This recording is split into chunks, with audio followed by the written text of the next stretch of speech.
Hello, it's me again, Charlie. So, a month ago, I was going through my geometry textbook and I saw these rotation matrices, which allow for the rotation of points about the origin in increments of 90 degrees. So, in this video, I will be explaining the derivation of rotation matrices and, use them in Google's Python collaboratory environment to rotate points and plot them. Let's get started by drawing our X and Y axes. So let's scroll down a bit. Oh, that was not what I wanted to do. No, not ink to shape. Okay, we're fine. So let's draw our Y axes. Like so. And now our X axes. There we go. And we have a point. Let's say that's right here. And let's drop down a line segment down to the X axis. Boom. Cool. And now, let's draw a vector to the origin. Oh my god, everything. Okay, that's fine. So let's try that again. Perfect. First try. Okay, so let's say that this point has coordinates x and y. And we want to rotate this point by 30 degrees. Well, not 30 degrees, by an arbitrary amount of degrees. Let's say a degrees of theta. No. Theta degrees counterclockwise. So here's our rotated point. Let's draw another vector to the origin, and this angle right here is theta. There you go. And now we want to find the x and y coordinates of this rotated point that was rotated theta degrees counterclockwise. So instead of rotating the point theta degrees counterclockwise, we could just rotate the axis, the x and y axis, by a theta degrees clockwise. So we don't need this anymore, but we will need to draw our rotated axis, like so. Scroll down a bit. So let's keep it scrolled up so we could draw our x-axis. Scroll down a bit. Extend these a bit past the origin, like so. Oh, okay, that's fine. And these have an angle of theta degrees. There you go. So now we want to find the coordinates of our original point relative to our rotated x and y axes. Okay, so we get started by drawing a line segment down to the x-axis, our rotated x-axis, like so. Boom. Okay, so now, what we could do is that we notice that we have vertical angles right here. So this angle right here, let's switch colors. This angle right here and this angle right here are equal. And notice that we also have a 90-degree angle right here and another 90-degree angle right here. So, because of the angle theorem, this angle right here is theta. Nice. So now we know the angle and we also know this length right here. That means that we can find this length right here. So that will be, let's zoom in a bit, y over cosine theta. Nice. And now that we know the hypotenuse, we can now find this length right here. So this length is going to be y sine theta over cosine theta. Nice. And since this entire length all the way from here to here is x, now we can find the length of this. So that'll just be x minus y sine theta over cosine theta. Nice.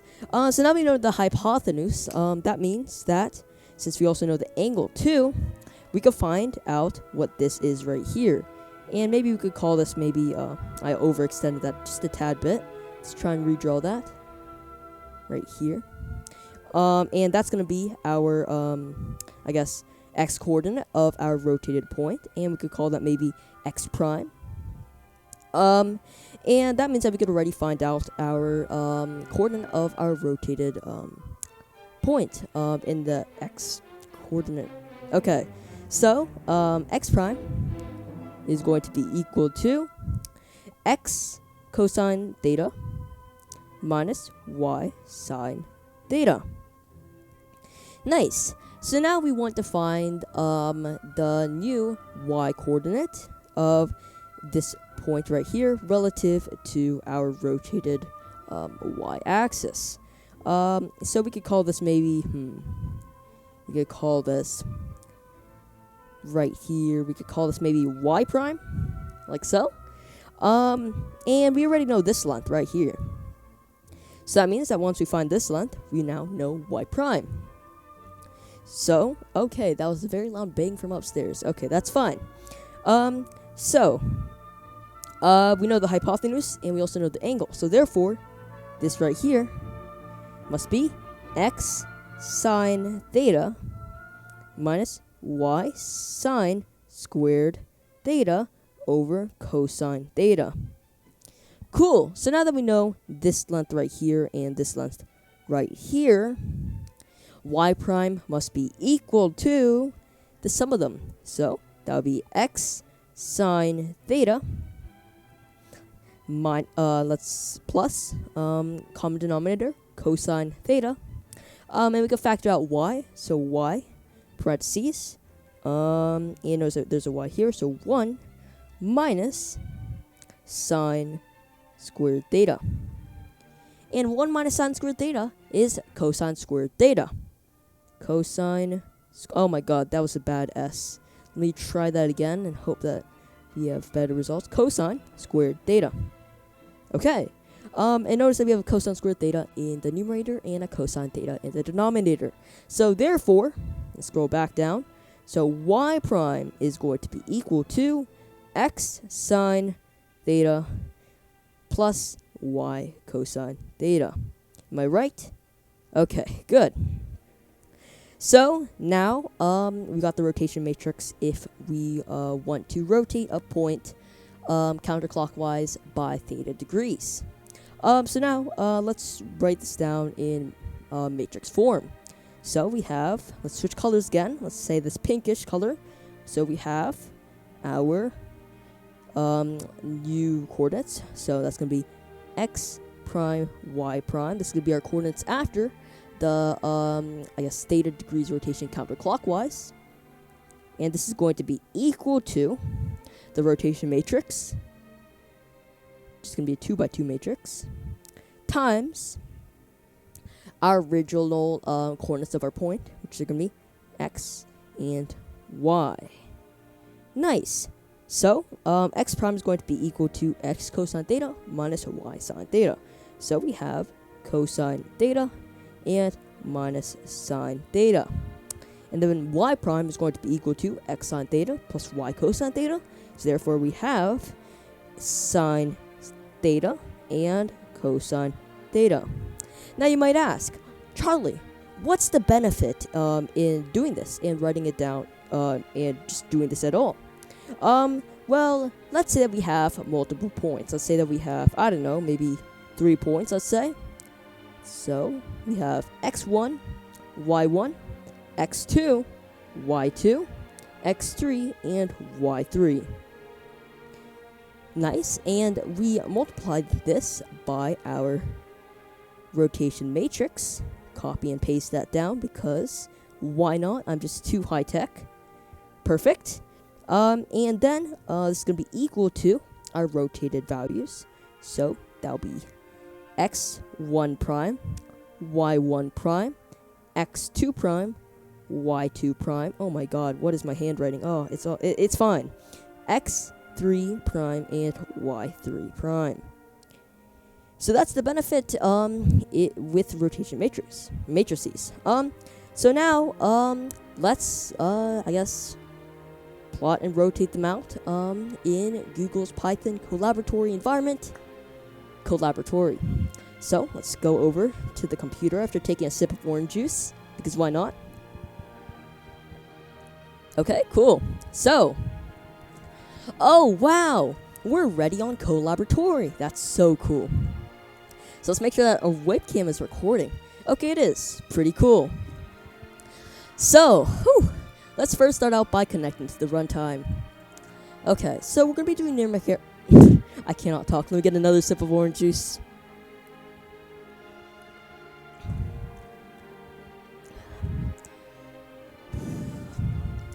So we're gonna get started by importing numpy, because we're gonna be doing numerical calculations in Python. So let's import numpy as np. Oh, and we are also gonna be graphing some plots.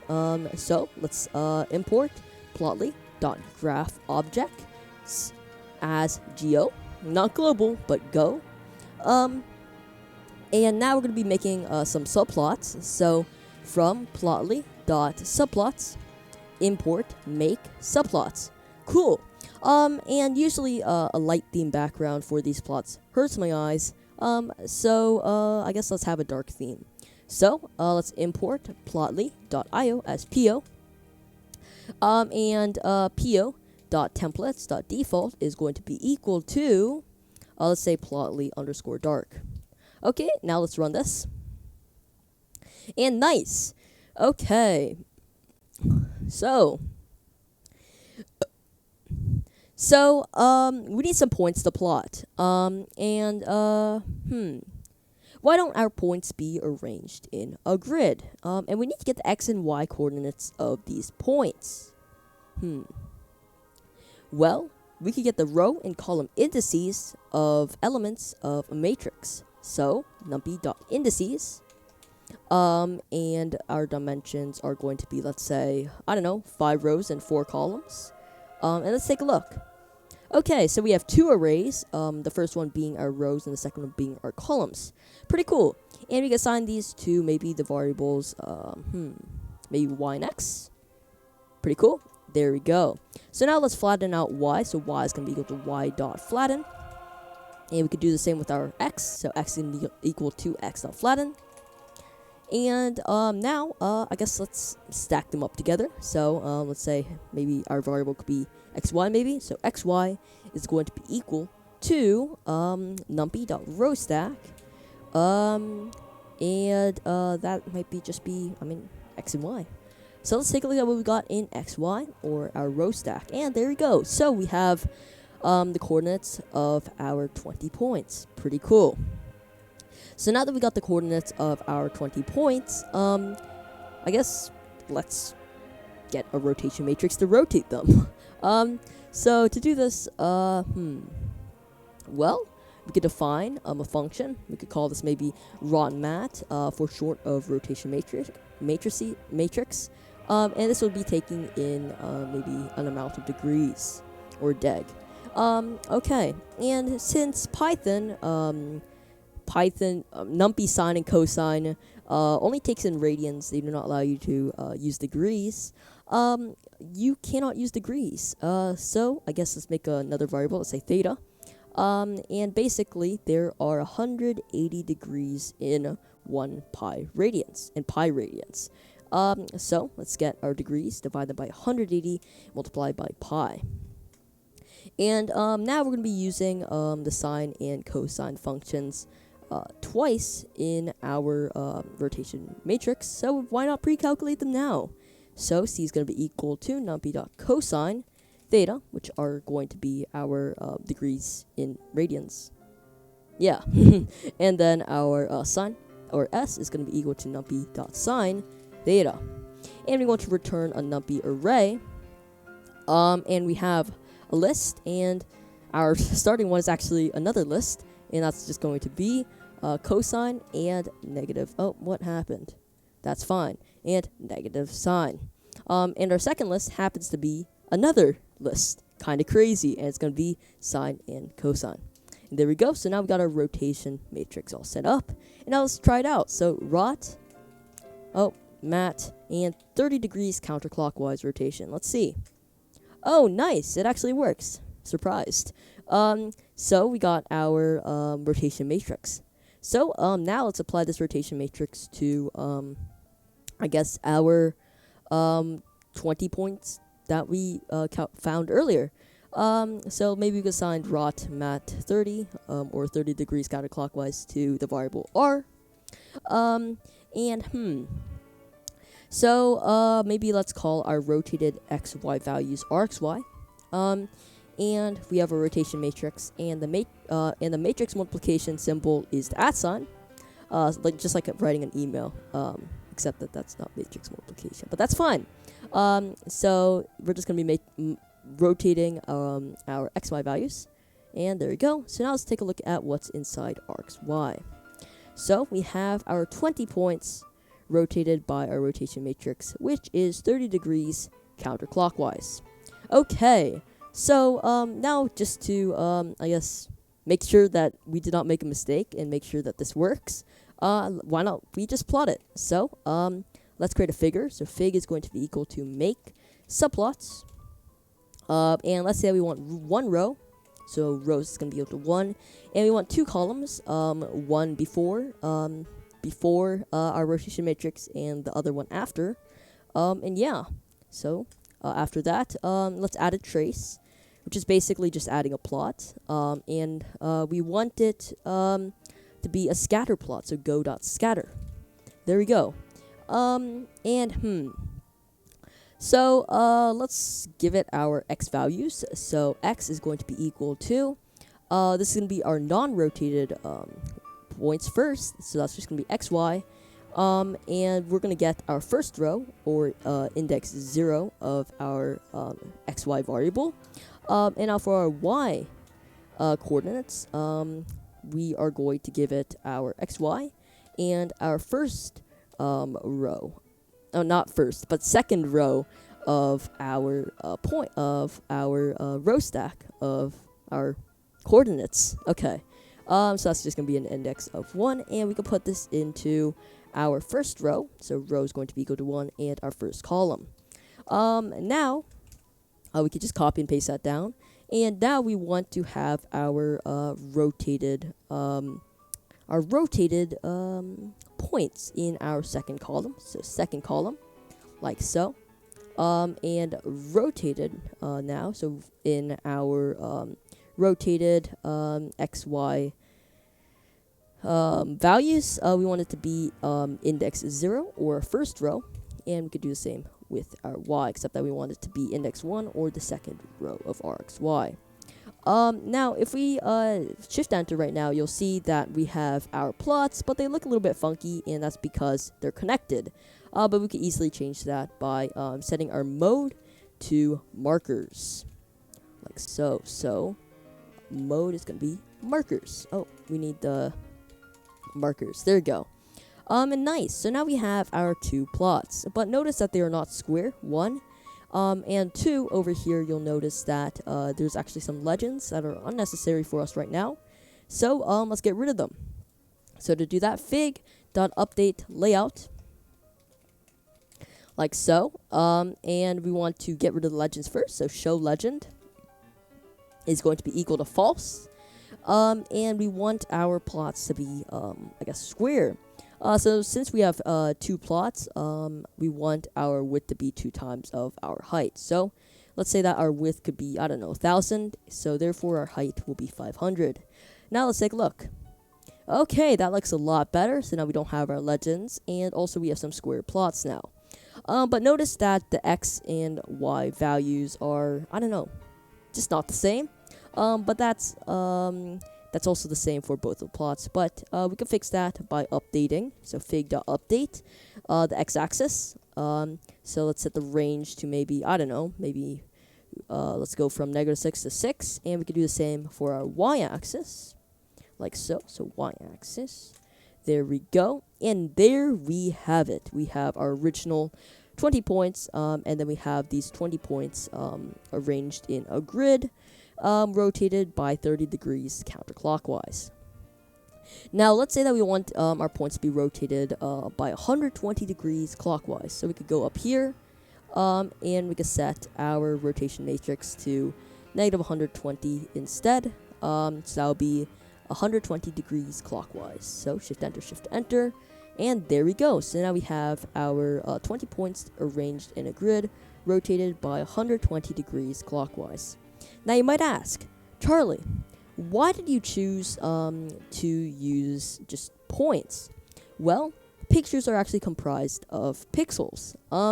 So in the next video, we're going to actually be rotating pictures using a very similar thing. So yeah, consider subscribing to be notified when that video comes out. And yeah, thanks for watching.